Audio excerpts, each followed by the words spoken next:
Hakim-Hakim pasal 15. Simson melawan orang Filistin. Beberapa waktu kemudian, dalam musim menuai gandum, pergilah Simson mengunjungi istrinya dengan membawa seekor anak kambing, serta berkata, "Aku mau ke kamar mendapatkan istriku." Tetapi ayah perempuan itu tidak membiarkan dia masuk. Kata ayah perempuan itu, "Aku telah menyangka bahwa engkau benci sama sekali kepadanya. Sebab itu aku memberikannya kepada kawanmu. Bukankah adiknya lebih cantik daripadanya? Baiklah, kau ambil itu bagimu sebagai gantinya." Lalu kata Simson kepadanya, "Sekali ini aku tidak bersalah terhadap orang Filistin. Apabila aku mendatangkan celaka kepada mereka." Maka pergilah Simson, ditangkapnya 300 anjing hutan, diambilnya obor, diikatnya ekor dengan ekor, dan ditaruhnya sebuah obor di antara tiap-tiap 2 ekor. Kemudian dinyalakanlah obor itu, dan dilepaskannya anjing-anjing hutan itu ke gandum yang belum dituai kepunyaan orang Filistin. Sehingga terbakarlah tumbukan-tumbukan gandum dan gandum yang belum dituai, dan kebun-kebun pohon zaitun. Berkatalah orang Filistin, "Siapakah yang melakukan ini?" Orang menjawab, "Simson, menantu orang Timna itu. Sebab orang itu telah mengambil istri Simson dan memberikannya kepada kawannya." Kemudian pergilah orang Filistin ke sana dan membakar perempuan itu beserta ayahnya. Lalu berkatalah Simson kepada mereka, "Jika kamu berbuat demikian, sesungguhnya aku takkan berhenti sebelum aku membalaskannya kepada kamu." Dan dengan pukulan yang hebat, ia meremukkan tulang-tulang mereka. Lalu pergilah ia dan tinggal dalam gua di bukit Batu Etam. Lalu majulah orang Filistin dan berkemah di daerah Yehuda, serta memencar ke Lehi. Berkatalah orang-orang Yehuda, "Mengapa kamu maju menyerang kami?" Lalu jawab mereka, "Kami maju untuk mengikat Simson dan memperlakukan dia seperti dia memperlakukan kami." Kemudian turunlah 3.000 orang dari suku Yehuda ke gua di gunung Batu Etam dan berkata kepada Simson, "Tidakkah kau ketahui bahwa orang Filistin berkuasa atas kita? Apakah juga yang telah kau perbuat terhadap kami?" Tetapi jawabnya kepada mereka, "Seperti mereka memperlakukan aku, demikianlah aku memperlakukan mereka." Kata mereka kepadanya, "Kami datang ke sini untuk mengikat dan menyerahkan engkau ke dalam tangan orang Filistin." Tetapi jawab Simson kepada mereka, "Bersumpahlah kepadaku bahwa kamu sendiri tidak akan menyerang aku." Lalu kata mereka kepadanya, "Tidak, kami hanya mau mengikat engkau dan menyerahkan engkau ke dalam tangan mereka, tetapi membunuh engkau kami tidak mau." Maka mereka mengikat dia dengan 2 tali baru dan membawa dia dari bukit batu itu. Setelah ia sampai ke Lehi dan orang-orang Filistin mendatangi dia dengan bersorak-sorak, maka berkuasalah roh Tuhan atas dia, dan tali-tali pada tangannya menjadi seperti batang rami yang telah habis dimakan api. Dan segala pengikatnya hancur, tanggal dari tangannya. Kemudian ia menemui sebuah tulang rahang keledai yang masih baru. Diulurkannya tangannya, dipungutnya, dan dipukulnya mati 1.000 orang dengan tulang itu. Berkatalah Simson, "Dengan rahang keledai, bangsa keledai itu kuhajar. Dengan rahang keledai, 1.000 orang kupukul." Setelah berkata demikian, dilemparnya tulang rahang itu dari tangannya. Kemudian dinamailah tempat itu Ramat Lehi. Ketika ia sangat haus, berserulah ia kepada Tuhan, "Oleh tangan hambamu ini, telah kau berikan kemenangan yang besar itu. Masakan sekarang aku akan mati kehausan dan jatuh ke dalam tangan orang-orang yang tidak bersunat itu?" Kemudian Allah membelah liang batu yang di Lehi itu, dan keluarlah air dari situ. Ia minum, lalu menjadi kuat dan segar kembali. Sebab itu dinamailah mata air itu, mata air penyeru, yang sampai sekarang masih ada di Lehi. Ia memerintah sebagai hakim atas orang Israel dalam zaman orang Filistin 20 tahun lamanya. Hakim-Hakim pasal 16. Simson di Gaza. Pada suatu kali, ketika Simson pergi ke Gaza, dilihatnya di sana seorang perempuan sundal, lalu menghampiri dia. Ketika diberitahukan kepada orang-orang Gaza, Simson telah datang ke sini, maka mereka mengepung tempat itu dan siap menghadang dia semalam-malaman itu di pintu gerbang kota. Tetapi semalam-malaman itu, mereka tidak berbuat apa-apa karena pikirnya, nanti pada waktu fajar, kita akan membunuh dia. Tetapi Simson tidur di situ sampai tengah malam. Pada waktu tengah malam, bangunlah ia. Dipegangnya kedua daun pintu gerbang kota itu, dan kedua tiang pintu. Dicabutnyalah semuanya beserta palangnya. Diletakkannya di atas kedua bahunya. Lalu semuanya itu diangkatnya ke puncak gunung yang berhadapan dengan Hebron. Simson dan Delila. Sesudah itu Simson jatuh cinta kepada seorang perempuan dari lembah Sorek yang namanya Delila. Lalu datanglah raja-raja kota orang Filistin kepada perempuan itu sambil berkata, "Cobalah bujuk dia untuk mengetahui, karena apakah kekuatannya demikian besar, dan dengan apakah kami dapat mengalahkan dia dan mengikat dia untuk menundukkannya. Maka kami masing-masing akan memberikan 1.100 uang perak kepadamu." Lalu berkatalah Delila kepada Simson, "Ceritakanlah kiranya kepadaku, karena apakah kekuatanmu demikian besar, dan dengan apakah engkau harus diikat untuk ditundukkan?" Jawab Simson kepadanya, "Jika aku diikat dengan 7 tali busur yang baru, yang belum kering, maka aku akan menjadi lemah, dan menjadi seperti orang lain manapun juga." Lalu raja-raja kota orang Filistin membawa 7 tali busur yang baru, yang belum kering kepada perempuan itu, dan ia mengikat Simson dengan tali-tali itu. Sedang di kamarnya ada orang bersiap-siap. Kemudian berserulah perempuan itu kepadanya, "Orang-orang Filistin menyergap engkau, Simson." Tetapi ia memutuskan tali-tali busur itu, seperti tali rami yang terbakar putus apabila kena api. Dan tidaklah ketahuan di mana duduk kekuatannya itu. Kemudian berkatalah Delila kepada Simson, "Sesungguhnya engkau telah mempermain-mainkan dan membohongi aku. Sekarang ceritakanlah kiranya kepadaku, dengan apa engkau dapat diikat?" Jawabnya kepadanya, "Jika aku diikat erat-erat dengan tali baru, yang belum terpakai untuk pekerjaan apapun, maka aku akan menjadi lemah, dan menjadi seperti orang lain manapun juga."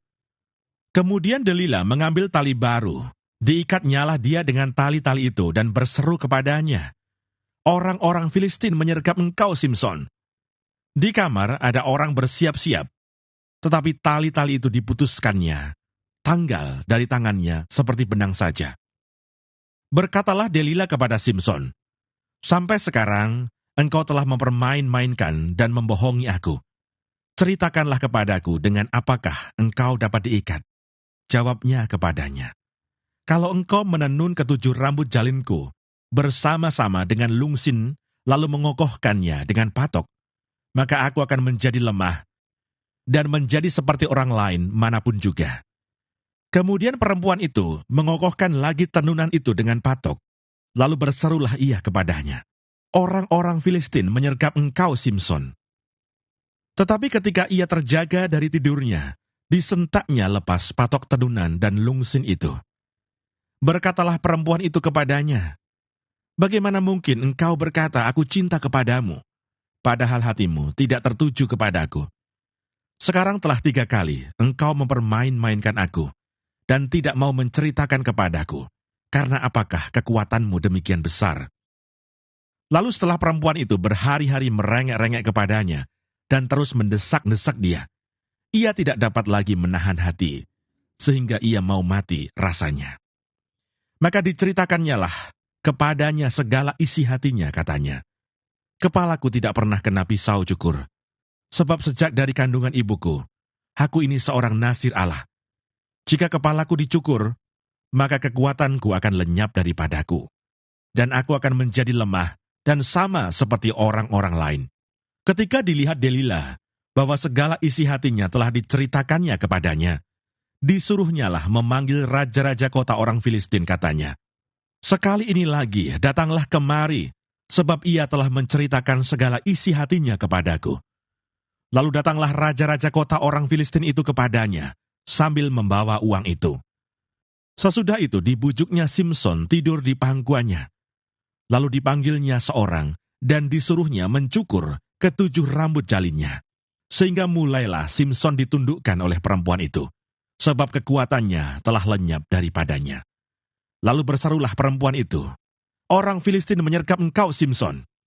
Maka terjagalah ia dari tidurnya serta katanya, "Seperti yang sudah-sudah, aku akan bebas dan akan meronta lepas." Tetapi tidaklah diketahuinya bahwa Tuhan telah meninggalkan dia. Orang Filistin itu menangkap dia, mencungkil kedua matanya, dan membawanya ke Gaza. Di situ ia dibelenggu dengan 2 rantai tembaga, dan pekerjaannya di penjara ialah menggiling. Tetapi rambutnya mulai tumbuh pula sesudah dicukur. Simson mati. Sesudah itu berkumpullah raja-raja kota orang Filistin untuk mengadakan perayaan korban sembelihan yang besar kepada Dagon, Allah mereka, dan untuk bersukaria, kata mereka, "Telah diserahkan oleh Allah kita ke dalam tangan kita, Simson musuh kita." Dan ketika orang banyak melihat Simson, mereka memuji Allah mereka sambil berseru, "Telah diserahkan oleh Allah kita ke dalam tangan kita, musuh kita, perusak tanah kita, dan yang membunuh banyak teman kita." Ketika hati mereka riang gembira, berkatalah mereka, "Panggillah Simson untuk melawak bagi kita." Simson dipanggil dari penjara, lalu ia melawak di depan mereka. Kemudian mereka menyuruh dia berdiri di antara tiang-tiang. Berkatalah Simson kepada anak yang menuntun dia, "Lepaskan aku, dan biarkanlah aku meraba-raba tiang-tiang penyangga rumah ini, supaya aku dapat bersandar padanya." Adapun gedung itu penuh dengan laki-laki dan perempuan. Segala raja kota orang Filistin ada di sana, dan di atas sotoh ada kira-kira 3.000 orang laki-laki dan perempuan yang menonton lawak Simson itu. Berserulah Simson kepada Tuhan, katanya, "Ya Tuhan Allah, ingatlah kiranya kepadaku dan buatlah aku kuat.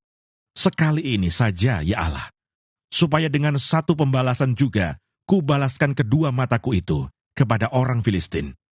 Kemudian Simson merangkul kedua tiang yang paling tengah, penyangga rumah itu, lalu bertopang kepada tiang yang satu dengan tangan kanannya, dan kepada tiang yang lain dengan tangan kirinya. Berkatalah Simson, "Biarlah kiranya aku mati bersama-sama orang Filistin ini."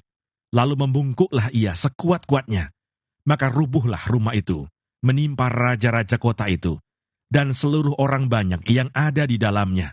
Yang mati dibunuhnya pada waktu matinya itu lebih banyak daripada yang dibunuhnya pada waktu hidupnya. Sesudah itu datanglah ke sana saudara-saudaranya dan seluruh keluarganya. Mereka mengangkat dia dan membawanya dari sana, lalu menguburkannya di antara Zora dan Esitaol di dalam kubur Manoah ayahnya. Dia memerintah sebagai hakim atas orang Israel 20 tahun lamanya. Hakim-Hakim pasal 17. Patung sembahan Mika. Ada seorang dari pegunungan Efraim, Mika namanya. Berkatalah ia kepada ibunya, "Uang perak yang 1.100 itu, yang diambil orang daripadamu, dan yang karena itu kau ucapkan kutuk. Aku sendiri mendengar ucapanmu itu. Memang uang itu ada padaku. Akulah yang mengambilnya." Lalu kata ibunya, "Diberkatilah kiranya anakku oleh Tuhan." Sesudah itu, dikembalikannya uang perak yang 1.100 itu kepada ibunya. Tetapi ibunya berkata, "Aku mau menguduskan uang itu bagi Tuhan. Aku menyerahkannya untuk anakku, supaya dibuat patung pahatan dan patung tuangan daripada uang itu. Maka sekarang, uang itu kukembalikan kepadamu." Tetapi orang itu mengembalikan uang itu kepada ibunya. Lalu perempuan itu mengambil 200 uang perak dan memberikannya kepada tukang perak yang membuat patung pahatan dan patung tuangan daripada uang itu. Lalu patung itu ditaruh di rumah Mika. Mika ini mempunyai kuil. Dibuatnyalah efod dan terafim. Ditahbiskannya salah seorang anaknya laki-laki yang menjadi imamnya. Pada zaman itu, tidak ada raja di antara orang Israel. Setiap orang berbuat apa yang benar menurut pandangannya sendiri. Maka ada seorang muda dari Bethlehem Yehuda, dari kaum Yehuda. Ia seorang Lewi, dan tinggal di sana sebagai pendatang. Lalu orang itu keluar dari kota Bethlehem Yehuda untuk menetap sebagai pendatang di mana saja ia mendapat tempat. Dan dalam perjalanannya itu, sampailah ia ke pegunungan Efraim di rumah Mika. Bertanyalah Mika kepadanya, "Engkau dari mana?" Jawabnya kepadanya, "Aku orang Lewi dari Bethlehem Yehuda, dan aku pergi untuk menetap sebagai pendatang di mana saja aku mendapat tempat." Lalu kata Mika kepadanya, "Tinggallah padaku, dan jadilah bapa dan imam bagiku. Maka setiap tahun, aku akan memberikan kepadamu 10 uang perak, sepasang pakaian serta makananmu." Orang Lewi itu setuju untuk tinggal padanya. Maka orang muda itu menjadi seperti salah seorang anaknya sendiri. Mika mentahbiskan orang Lewi itu. Orang muda itu menjadi imamnya dan diam di rumah Mika. Lalu kata Mika, "Sekarang tahulah aku bahwa Tuhan akan berbuat baik kepadaku, karena ada seorang Lewi menjadi imamku."